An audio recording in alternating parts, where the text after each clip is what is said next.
Joining us now is my good friend Sam Nunberg. Sam, a Yankees fan. Sam also a longtime political operative and advisor for Donald J. Trump. He was also with the campaign, and he's now with Steve Bannon's PAC, Citizens for the Republic, which is a political action committee that Steve Bannon started. We had Steve on a show Wednesday talking about all the great things they were doing, and he is with us now. Sam, great to have you, man. Thank you very much for having me. Happy Monday. Happy Monday, Sam. Happy Columbus Day. As you predicted, you said last week that Collins would vote for Kavanaugh and Kavanaugh would get confirmed. So you nailed that. What happens now? I think that we have a couple issues heading forward. The first is, how do we consolidate and continue as Republicans to make sure that the enthusiasm that is opened up for this election, the knowledge of what the Democrats want to do, how do we translate that people remember that this is not over just because we got a Judge Kavanaugh? I think that it's very important, John, to press the fact of what Lindsey Graham said. Lindsey Graham, during that Kavanaugh hearing, he put it very eloquently. By the way, I can't believe I'm quoting Lindsey Graham.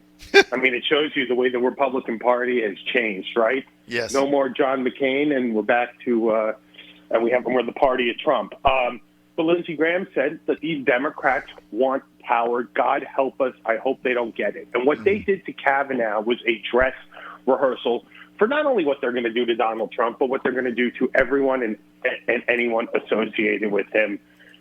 Anyone from any White House advisor to anybody who worked on the campaign to any business associate. They will all be called in. They will try to handcuff this president. God forbid, and that's only if they win the House. God forbid if they win the Senate. I think that besides the fact that they may try to do impeachment trial of Kavanaugh, I know the House can't do it.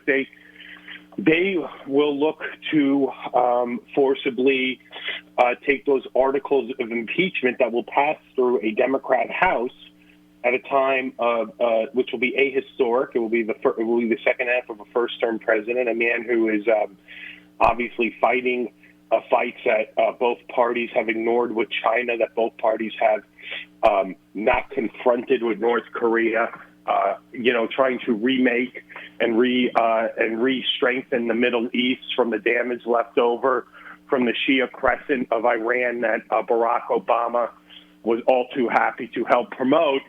They're going to shackle him on the world stage. And then I say, God help us, because these Democrats, they cannot have power. They've proven it time and time again. If you remember 2009, 2010, we were a rudderless party. But Americans came together in the Tea Party movement and sent the only party that made sense, the Republican Party, the party out of power, to stop that Obama agenda. I can tell you this will be 10 times worse because they are enraged, the mob, the leftist mob. They are enraged. This is violence. This is something that is, frankly, very un-American. Mm-hmm.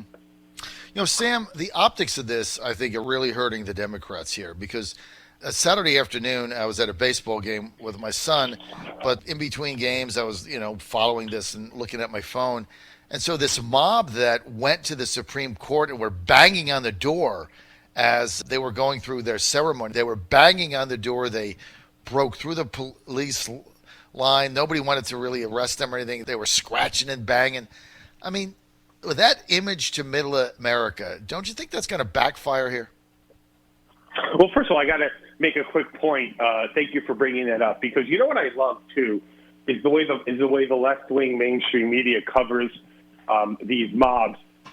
That was a violent mob. That was a mob that would, God knows what they would do if there was no law enforcement around. Mm-hmm. But you compare that, John, to when you were in D.C. and in the Virginia area in 2009, 2010, they used to downplay how many people were there for the Tea Party rallies, how many people were there for the protest against Obamacare. They would say, it was hundreds, when it was thousands and thousands. It was still only, like as the president tweeted, it was still only 200-plus people, but these were vagrants. These were anarchists. These were people, they don't even really understand half of them what they're protesting. They're just there to protest and get some free food and make a couple bucks. Mm-hmm. But I agree with you. The problem is that today what you're watching on the networks is, and what they tried to do yesterday on the Sunday shows, is they're trying to say, well, the Republicans are the ones who are acting out of the mainstream. The Republicans are acting without any grace because they are celebrating Kavanaugh. They are celebrating the fact that they were able to get Brett Kavanaugh through.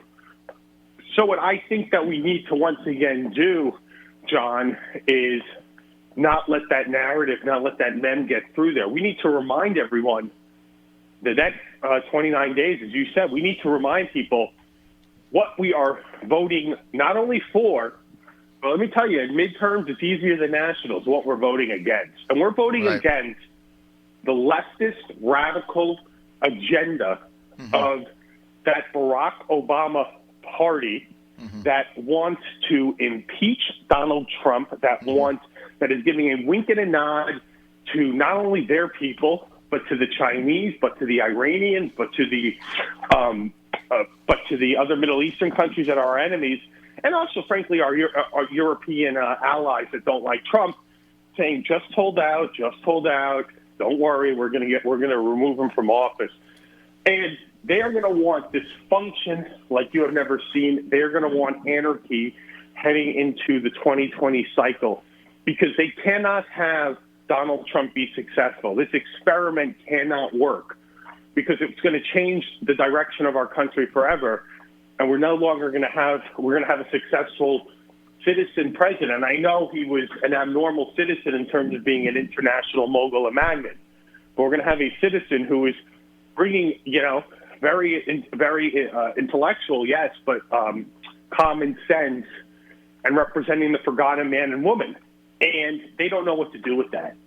So we need to make sure, once again, that we hold these seats. I just heard you're in Richmond. You're all over Virginia. I think we can hold every seat in Virginia except for maybe one, maybe two. But you know what? It looked like we were going to lose 6 or 7 seats there a couple months ago. Maybe we win everything. Maybe Comstock pulls it out. But everybody has to vote because not only are you voting, right, John, in support of what this president has accomplished, but you're voting against the left wing. You're voting against leftist mob. Unless you want to see Jerry Nadler on TV every day pushing through articles of impeachment, I personally don't like looking at that. So unless you want to, that's your prerogative. Vote. The vote in Virginia in these congressional districts is just as important, or maybe more important than it was in 2016. I would agree with that. And look, Nadler's already gone on record and said that if he's chairman of the Judiciary Committee, which he would be, that Nadler would basically relaunch an investigation against a sitting Supreme Court justice and basically wind the clown show up for a second time. I don't know how this is going to be helpful. He's been confirmed. We have a process, and that's that. Sam, the other thing is this economy is amazing, and it's not getting anywhere near the press it should. On Friday, economic figures come out. We have 3.7% unemployment, the lowest in the nation since 1969. Do the math. That's 50 years. 69, that's when the Mets won the world championship. It was 69. Okay, so long ago. And one other factor with this is, along with the lowest unemployment, what the media doesn't tell you is 15 million additional Americans have entered the job market seeking work that were permanently put out of a job during the 2008-9 Great Recession. So we have record number of people in the job market, and then along with that, record unemployment. I mean, this economy is incredible, and Trump gets no credit with the legacy media, Sam. Nunberg. Well, of course he's not, and I find that it was more than laughable because I bet you Barack Obama believes a lot about himself. But do you remember when Obama made his first campaign appearance in Illinois, and he said, "Just remember when this recovery started." Yeah, I do remember when the recovery started. It started probably when Pennsylvania went for Donald Trump in 2016, and they knew that that left-wing, stagnant, no-growth policies where they just want to regulate us out of business, right? Like they want to regulate us more than you regulated in Europe.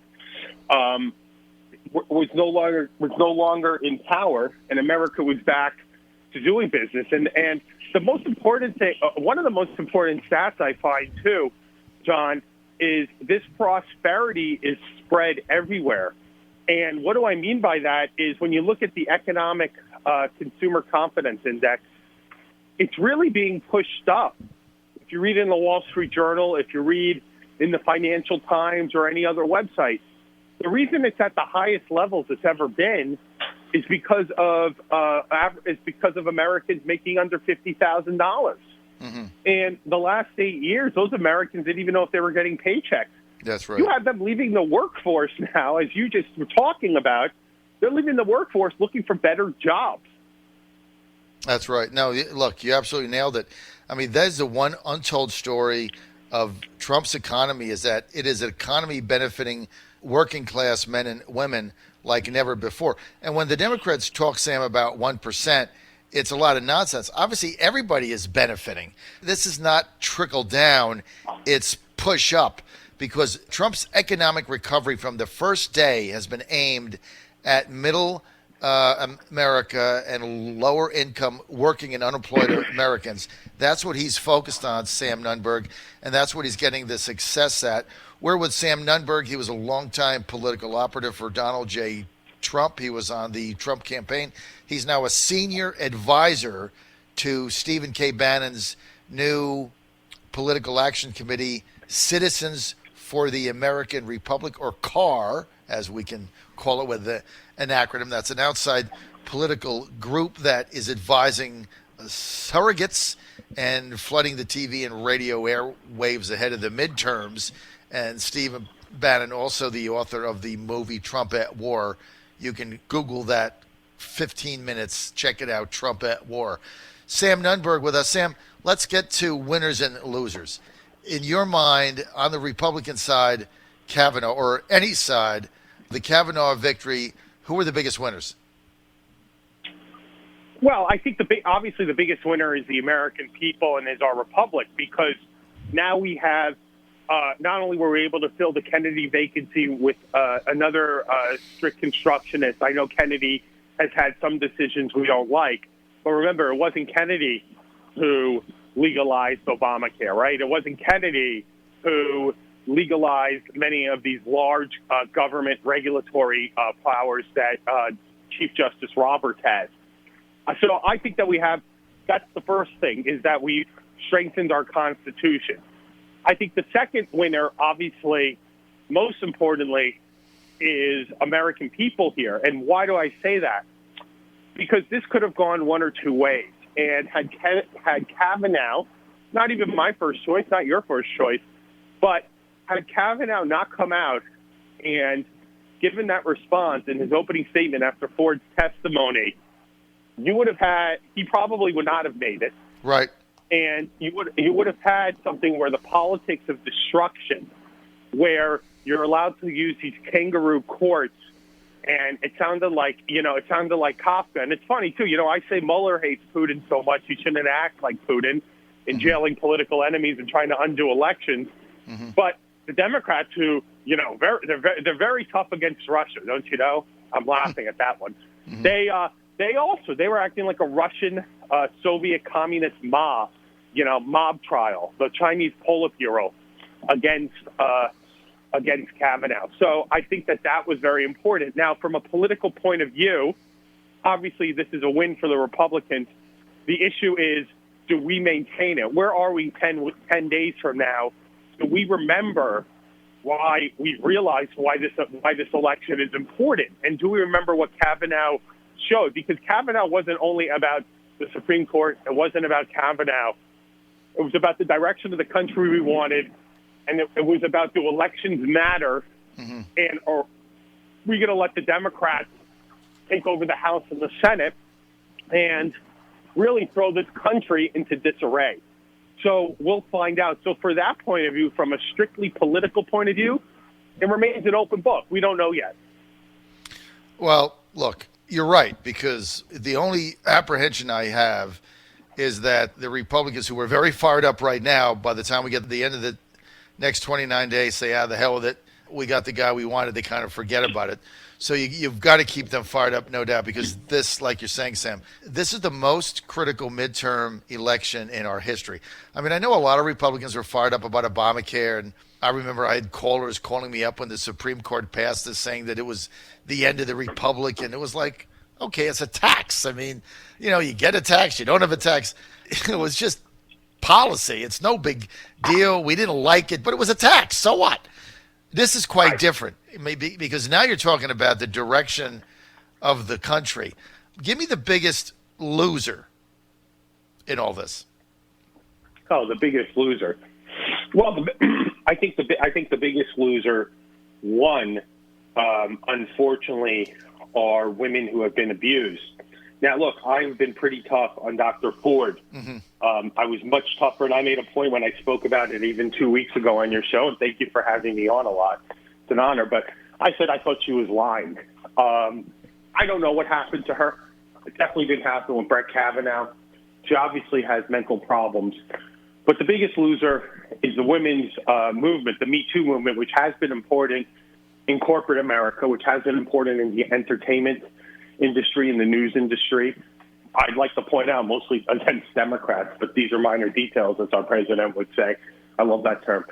But the way that she was used and the way that she wanted to keep this confidential, she did not want to go to Congress. Remember, she looked at her lawyers, and when Grassley said, that we could have gone to California, it just showed you that this really has set that back, because the Democrats didn't care about her. The Democrats didn't care about what actually may have happened to her. What the Democrats were just wanted to throw the kitchen sink, and in the worst kind of way, against a justice. Not against the president. Look, you're talking to somebody who, frankly, and I said this, and people want to criticize it, I don't really care. I dealt in birtherism. I peddled birtherism. I knew Barack Obama was born in the United States. I knew, birth certificate he produced, probably, I think is real. The issue is that's politics. That's presidential politics. That's stuff for elections. What they did here was they went out to seek and destroy someone, and in the worst kind of way possible once again. So I think that's really the biggest loser. The Democrats may not have lost on this. Their base will be very fired up. They're raising a lot of money as well. I think that they've cleared out and clarified their presidential field such that it is a freak show a little bit. I don't think Michael Avenatti is going to get any more attention. Mm-hmm. But we'll find out on that one. Once again, it remains an open book. But the biggest loser, if you want to point to anyone that I'd say would be a loser, it's definitely Michael Avenatti, mm-hmm. and Dianne Feinstein, and probably Cory Booker. I would agree, Sam, with all those right down the line. Also Lisa Murkowski, John, I forgot. And how's that going to affect her? Look, one thing people like you and me who have had our criticism of Cocaine Mitch, but trust me, he'll get back at her too. So she's got something coming to her. Oh, Mitch. So I'd say her on the Republican side. Absolute loser, and McConnell a big winner. And I never saw this side of McConnell, and you and I have been, I know, probably two of his biggest critics on this side over the cloture rule and every other weaselly thing he's done. But look, he shined. And so you got to give credit where it's due, and he was a big part of this process. This was the equivalent, I think, for him, John, of when Trump came out that second debate after NBC leaked the Access Hollywood tape out. Yes. So NBC leaks that Access Hollywood tape. They're all calling for Trump to drop out. And he just came out there, and he just destroyed her in that second debate. And he started talking about the Supreme Court, and he gained a lot of supporters. So people that were like, I may not like this guy personally. He may have done a lot of terrible things before, but, man, does he have guts. Well, he certainly delivered. He certainly delivered on that promise, as he's delivered on all of his promises, which is unbelievable. I got to get to baseball. This is classic Yeah, because you're a Yankees fan. I'm an Astros fan. Yankees with a huge win Saturday night. Huge win. Sanchez hits 2 homers. Now they go home. I don't think it's ever getting back to Fenway. I think they're going to win it. And the Astros go to Cleveland up 2-0. Maybe they get beat today, but we're in command. A very good chance we see Astros. I don't want to jinx my team, but I feel good about beating Cleveland. So I think we're going to have. If the Astros play the Yankees, John, the longer the series, the better for the Astros. The shorter the series, the better for the Yankees. I think that let's assume both teams win. I think they will. Hopefully, we don't go back to Fenway. I don't think you're going back. I don't think you're going back to Houston, right? Yeah. No, we're not. The Cleveland series. But I think that the longer the series, the better for the Astros. They have better starting pitching. And so the Yankees are able to get a couple wins on the road, or one win on the road in the beginning of that series, assuming it happens. Then the Yankees are in a much better place than they were last year. I think we'll find out. But this is going to be, I think that's the equivalent of the World Series. If that's what comes to fruition in that series, I don't see any way that Milwaukee and most likely the Dodgers would be able to beat the Yankees or the Astros this year. I think that's it. I think the World Series is going to be in the AL Championship game, and the Astros would have the home field. So it would be the exact replay of 2017, 2-3-2. And the Astros, I don't even think we're close in a game in New York. I don't even think we were in a game. We got beat all 3 and then have to come home. No, there was one game we had to come back in, but there was one game we. But game I know 4, 2 of them. But it doesn't matter. It's last year. You guys won the series, so what's the difference? Well, that's what matters, right? We'll see what plays out. John Fredericks Radio Network. Always good to have Sam Nunberg on. Remember, Sam Nunberg, senior advisor now with Steve Bannon's Political Action Committee. You're going to hear a lot about this Political Action Committee. Here's the thing I know about Steve Bannon. If Steve Bannon starts something, it's going to be big. Citizens for the American Republic, and Bannon's got the whole thing figured out. We'll have him on again. John Fredericks Radio Network. Thanks for what? Sam, John, go ahead. Working for Bannon is like working for Trump. It gets bigger and bigger every time. You just got to try to keep up. You know what I mean? Bannon doesn't do anything halfway. If Bannon's involved in it, you got a lead follower, get out of the way because it's not going to be standing still.